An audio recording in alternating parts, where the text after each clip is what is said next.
বিছানার সম্বল, থালা বাটি কম্বল, এছাড়া অন্য কিছু মেলে না।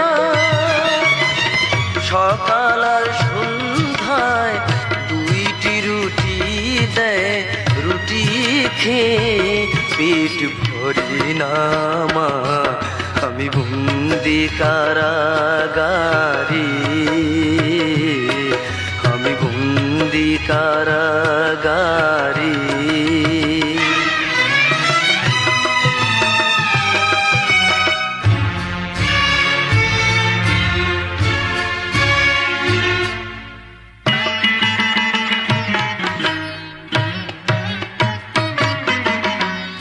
এই ছিল কপালে হাত বাঁধা শিকলে,